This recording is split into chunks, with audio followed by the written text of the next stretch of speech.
Good evening. My name is Elizabeth Saltzgiver. I'm a proud member of the class of 1999 and also the Department of Theater and Dance Audience Services Director.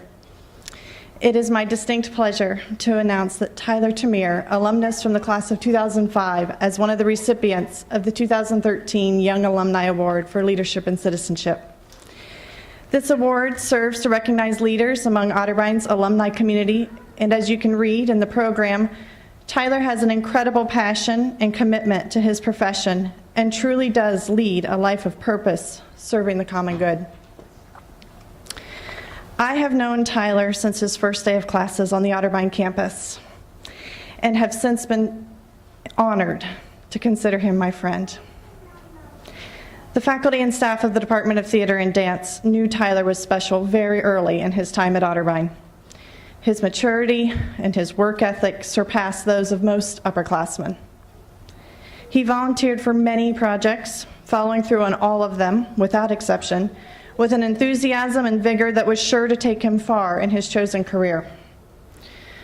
On a personal level, Tyler found the time in between classes and those many production assignments to be my oldest daughter's nanny, starting when she was just 8 weeks old, and I couldn't bear to leave her home. I could not have found a more compassionate, loving, responsible caregiver. His calming presence could silence her cries faster than anyone, and believe me, Audrey cried a lot. Today, that baby is 10 years old. I can't believe it, but she is one of the most laid-back, calm children I've ever seen. She does have a peculiar compulsion to daytime television,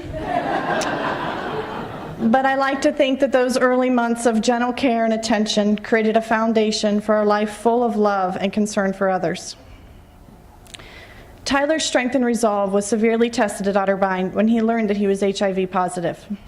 It was an emotional time for all of us close to Tyler. We had watched him become a skilled production stage manager and had sensed that he was going to be that next Otterbein success story. But instead of leaving school to deal with his diagnosis privately, Tyler chose to finish his degree, and he became even more driven in his work of a different, previously unimagined nature. He decided to take an internship with Broadway Cares Equity Fights AIDS in New York City, and upon his return to Otterbein, he organized the first collection of funds for the nonprofit organization at our spring musical performance of Jesus Christ Superstar. Cap and Dagger, our theater department student organization, has continued Tyler's project and relationship with Broadway Cares.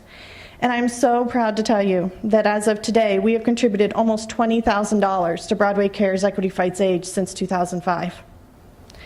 As you will see from his resume, Tyler has worked all over the country advocating for those living with HIV and working with state lawmakers to effect change in public policy.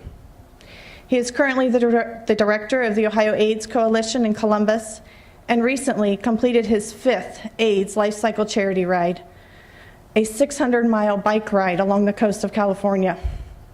He also serves as secretary on the board of directors for Advocates for Youth in Washington, D.C., and was a board of trustees chair for the National Association of People with AIDS, the longest-running AIDS organization in the country. In spite of his incredibly busy schedule, Tyler remains a part of Otterbein. He returns annually to work with Wendy Johnston's students in the SYE class, The Face of AIDS, and he shares his personal story with student groups all over campus. In one such gathering with the Department of Theater and Dance, I myself was overcome with emotion, not because I cry all the time, as my friends say, and certainly not because I was sorry for Tyler, but because I realized that it is he who is stronger than us all. He has changed many lives because of his compassion and resolve to make this world a better place, starting right here on this campus. He is without a doubt an Otterbein success story. Tyler, will you please come forward to accept your 2013 Young Alumni Award?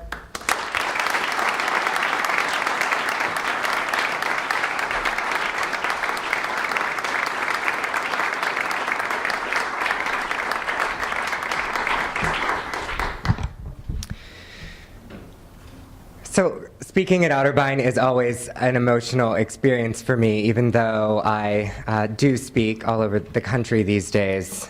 So you'll forgive me if I'm a little shaky. But They say that one's undergraduate experience has the opportunity to change their life or change them as a person. And for me, that experience couldn't be more true. My life dramatically changed when I was a junior here at Otterbein College on March 1st, 2004, in between a class and a rehearsal of our dance concert. I ran downtown to the Columbus AIDS Task Force to get an HIV test with a group of other theater students, thinking it would be just like any other normal day. What I didn't know was on that day that as I was going to return to the dance concert rehearsal, that I would be walking home with a life-changing diagnosis and a life-changing path. I remember getting in my car after my colleagues had left, I hadn't told them anything, and driving back, walking into Cowan Hall across the street for our rehearsal, our final dress rehearsal, if you will, and collapsing on the floor of Cowan when I saw my best friend at the time. She knew just from my face that something was wrong, and my life has forever been changed from that moment forward. But Otterbein and the community that surrounded me changed my life on that day. Because I think in that moment, it wasn't just my life that changed, it was the lives of everyone in my department. They swarmed around me with so much love and so much compassion. I remember sitting in this very building upstairs and telling the entire theater faculty that I had been diagnosed with HIV, and them not even batting an eye while I was in the room about my diagnosis, but just being so comforting and so supportive, and trying to make me feel like my life was still going to be something of great value and that I had many accomplishments yet to come in my life. But now, almost 10 years later, I look back and realize that what they must have been experiencing in that moment was not only one of their students telling them they were HIV positive, but a flashback to the past that they probably thought they had overcome. And that's the life I live every day now in my life. In the last 3 weeks, I have lost 4 patients in the clinic that I work at. We are facing a new wave of the HIV epidemic among our young people who are unaware and are unwilling to get tested because they don't feel as though they live in a day where HIV is still a problem. Now, Otterbein is a place that I hold so dear, but I think every time I come back, I try and mention that Otterbein is this bubble. And when you're a theater major, you live within the bubble, because you're in a world of your own in that department. But what I've learned in the years since I have been an Otterbein grad is that coming to Otterbein can be a fresh start, but you have to keep your eyes open. You have to learn from those around you, and you have to know what's going on in the world outside of that bubble.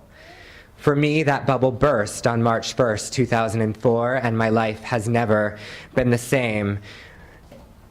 The things I've been able to accomplish since Otterbein, however, because of the love I was shown, have been tremendous. I've owned 2 small businesses in the Columbus area, have completed many miles on a bicycle, more than I'd like to remember, with my loving sister, who has done the ride now with me 2 years and hopefully is training as we speak for her 3rd ride, who flew here from Phoenix to be here today, surprised me this evening. Otterbein remains a part of my day-to-day life. Bill Arnold, also the class of '05 upstairs, is one of my employees at the Ohio AIDS Coalition. I hired him back in 2007 to be my right hand and could not get through a day of my work without him.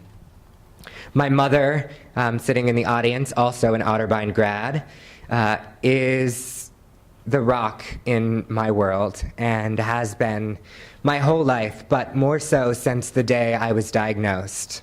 By fate, she walked in to attend that dance concert back in 2004, and I came crumbling down in front of her as we decided how the road ahead would be. we decided that we would slowly tell the people in our lives, and I told my sister's best friend, who I call my brother, Denzel, who's also in the audience, and we decided how we would tell my, what we thought, fragile older sister, Princess, as we like to call her. And now I'm probably going to get yelled at later for that. In closing, I want to say that so much has happened, and none of it really could have happened without the support that I have seen from the Otterbein community over the years. Last year at this time, I was on the phone with one of my former faculty expressing how baffled I was about the last 10 years and how different my life path had become, and how I was about to leave the next day to go sit at the vice president's home in Washington, D.C., have a glass of wine, and pet his dog, while I talked among a group of 15 young adults in this country who were named in 2012 as the new emerging leadership among LGBT Americans. And I couldn't have been here today truly without Elizabeth Saltzgiver and the love of her firstborn child. I don't think that Elizabeth and Audrey, her 10-year-old, know how much they truly did save my life. Today, my diverse experience at Otterbein has taught me that you cannot prevent HIV without addressing so many other factors in our lives.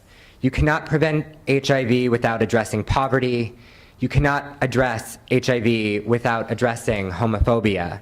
You cannot prevent HIV without addressing homelessness, and you certainly cannot do it without addressing the dynamics of family. It's just so complex, and I've learned so much from my experience here that HIV is a social problem that is manifesting itself as a public health problem. Finally, I'd like to thank 3 individuals who cannot be here this evening, who have been the cornerstone of my career and unfortunately have passed long before me.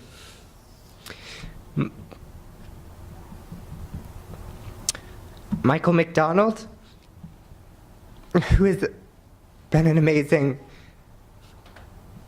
I told myself I would not cry, who was an amazing mentor and friend to both myself and Wendy Johnston here at Otterbein. Shelton Jackson, who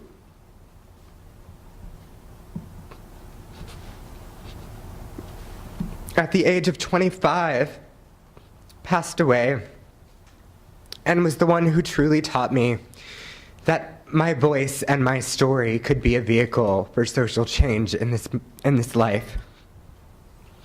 And the man who has made my entire career possible, Kevin Sullivan, my former boss and mentor. And I hope that they are looking down on me today and that I am half the man that each of them were. Thank you.